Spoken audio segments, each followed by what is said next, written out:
Welcome back to the Greenhouse, where we give you biblical answers for practical problems and help you grow in your relationship with God and in the understanding of His truth. Sorry we weren't able to post this last week. Been a bit of a busy time with our family, but I'm glad to be able to get back with you today. And today we're going to be continuing on the theme of relationships, but specifically focusing on your relationship with God. I think every believer would say they have a desire to grow in their relationship with God, but when it comes to how we can practically see that happen, how can we grow? How can we maintain a healthy relationship with God?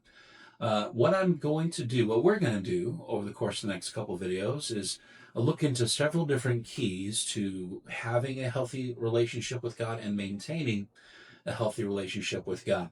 And really, there's four main keys that we're really going to explore. The first key will be salvation. The first step in a relationship with God is knowing Jesus Christ as your personal Savior, because it is only through Jesus Christ that we can have relationship with God. John 14 tells us this. Christ said, "I am the way, the truth, and the life. No man cometh unto the Father but by me." So salvation will be the first key to a healthy relationship with God. Key number two would be a daily investment. When you have a relationship, if you don't invest in that relationship regularly, the relationship falls apart. It's no different in your relationship with God. There needs to be regular, intentional investment. We'll talk about what that looks like.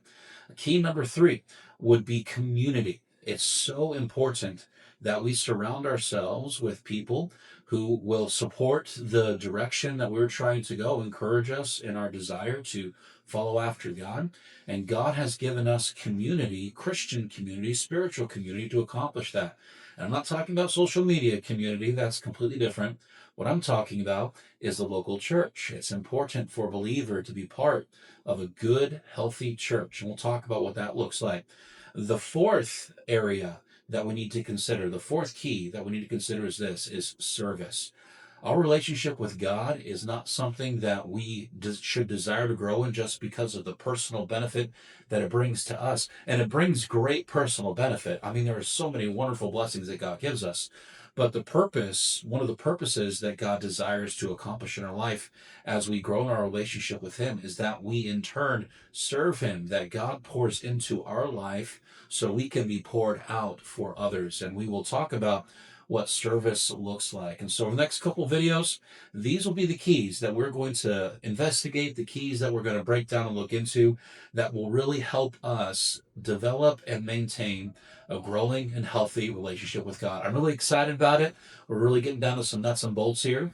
And so if you have some questions as we go along, or maybe some ideas, some avenues that you'd like us to pursue, please throw up a comment. Let us know what your thoughts are. Hit like, subscribe if it's a help to you, and share if it's a blessing. Hopefully it can be a blessing to others. That's our goal here, and I hope that it accomplishes that goal, because it's all for the honor and glory of God. We'll talk to you next time as we jump into that first key. Look forward to talking to you soon.